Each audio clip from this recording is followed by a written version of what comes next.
ચાલો મિત્રો, કેમ છો બધા? મજામાં છો? અમે પણ મજામાં છીએ. તો આજે આપણે મસ્ત શું લાવ્યા છે? ચણાના લોટના મેથીના પૂડા બનાવવાના. મિત્રો, આપણે આ લોટ છે 250થી 300 ગ્રામ જેવો ચણાનો લોટ ચારીને મસ્ત કરી લીધો. તો આપણે કેવી રીતે એમને તો આપણે રેગ્યુલર પૂડા તો બધા બનાવતા જ હોઈએ. તો આ રીતે અમે અમારી રીતે જે બનાવીએ છીએ ને શિયાળામાં ખાવા માટે સુપર છે. તો આ રીતે તમે મિત્ર બનાવજો. તો સૌ પ્રથમ તો આપણે શું નાખીશું? મેથી, બરાબર. પછી એક ચપટી ખારો, એક જ ચપટી, વધારે નહીં. એક ચપટી ખારો લેવાનો છે અને અડધી ચમચી આપણે લેવાનો છે અજમો, જેથી કરીને આપણે ચણાનો લોટ નડે નહીં અને સ્વાદ પણ સારો આવે. મિત્રો, મસળીને નાખવાનો છે એને આ રીતે. તો મેથી છે અંદર, તો આપણે 2 ચમચી મોરસ તો નાખવી પડે, નહીંતર પછી આપણને કડવું લાગે.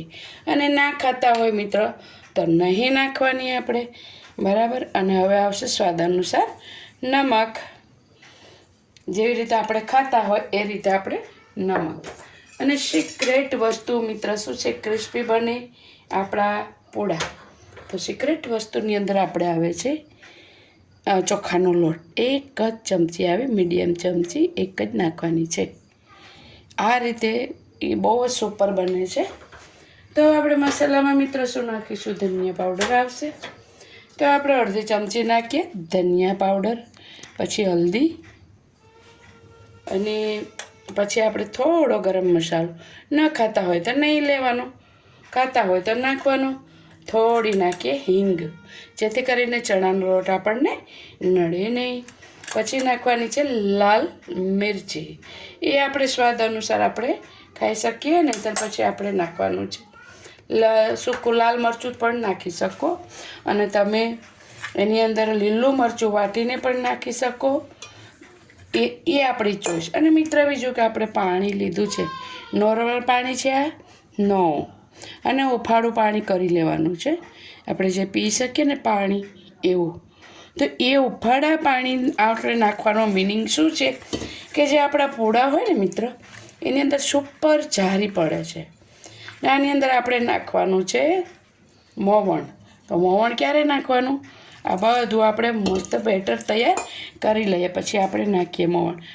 ઓકે મિત્ર, આપણું બેટર છે મસ્ત તૈયાર કરી લીધું ગરમ પાણીથી, ઓફાળાથી.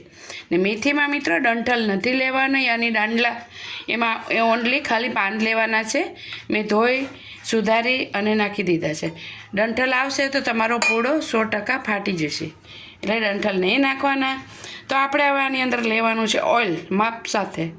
તો આપણે આ 3 થી 4 ચમચા આપણે આની અંદર નાખવાના છે મિત્રો, ને એને મસ્ત રીતે મિક્સ કરી લેવાનું. પૂડાની અંદર એટલી મસ્ત જારી પડશે ને મિત્રો કે તમને એવું લાગે કે ના છે. હવે આને મસ્ત રીતે આપણે પચાવી લેવાના.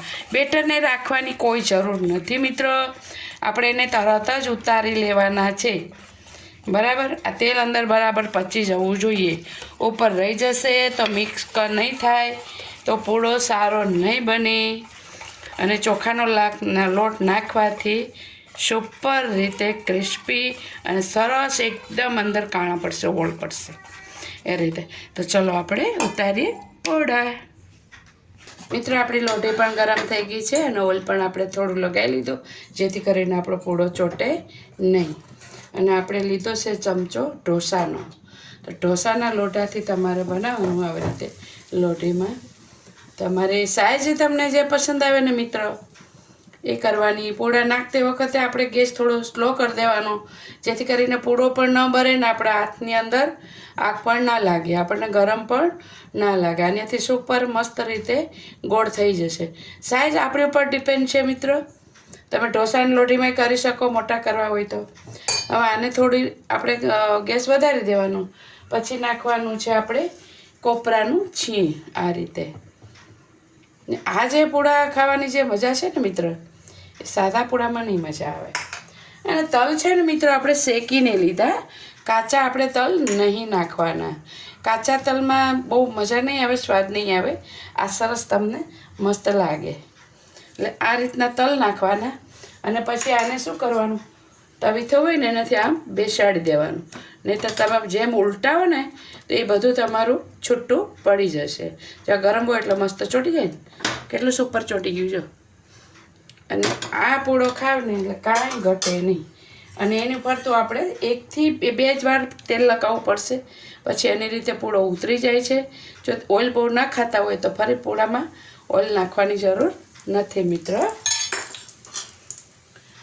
આ જે પૂળો ખાવાની મજા છે ને એ સાદામાં નથી. ચાલો તો હવે આપણે ઉઠલાવી લઈએ. બરાબર, જો આપણો પૂળો છે ને મિત્રો ઉકળી ગયો ને આ દબાવી દીધું એટલે આ મસાલો એક કંઈ તમારો બહાર ઉડશે, આમ જ રહેશે, ઉડશે નહીં. બરાબર મિત્રો, હવે આને સરસ રીતે આપણે પકાવી લઈએ અને તમને બતાવો કે કેવા બન્યા મસાલા પૂડા. મિત્રો જો આમાં આપણે બિલકુલ તેલ નથી નાખ્યું. એક પૂળો તેલવાળો ઉતારી લો પછી તમારે બિલકુલ તેલની જરૂર નથી પડતી. દેખો છે ને મસ્ત રીતે. જો તેલવાળો ન ખાતા હોય તો હવે ઓઇલ નાખવાની કોઈ જરૂર છે નહીં આપણે. ઓકે, આ રીતે પણ તમે બનાવી શકો છો. ઓકે મિત્રો, આપણે મેથીના પૂડા થઈ ગયા છે તૈયાર, ગરમા ગરમ. તો જો પાછળ આપણે તલ ને બધું કોપરું છે જ. આ ભાગ છે ને જ્યારે ચોડે ને ત્યાં ધીમો કરી દેવાનો ગેસ, નહીં તો બળી જશે. બરાબર મિત્રો, આટલા સરસ છે આપણે પૂડા બન્યા છે. તો જો એકદમ પોચા છે ને મસ્ત, જો તરત જ આમ કપાઈ જાય. બોખા માણસ હોય ને તો પણ ખાઈ શકે. તો આની અંદર તમે 1 ચમચી નાખશો ને ચોખાનો લોટ, ફટાફટ ઉપર આવી જશે અને ચોટશે નહીં અને મસ્ત રીતે ક્રિસ્પી બનશે, પોચા બનશે એકદમ.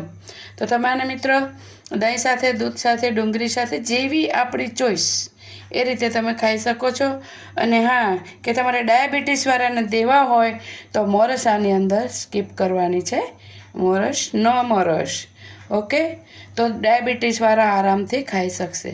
તો સર્વ મિત્રોને મારા જય શ્રી કૃષ્ણ. લાઈક, શેર અને સબસ્ક્રાઈબ મિત્રો જરૂર કરજો. અને શેર તમારા મિત્રોને, તમને ગમે તો મિત્રોને શેર કરજો. જય શ્રી કૃષ્ણ.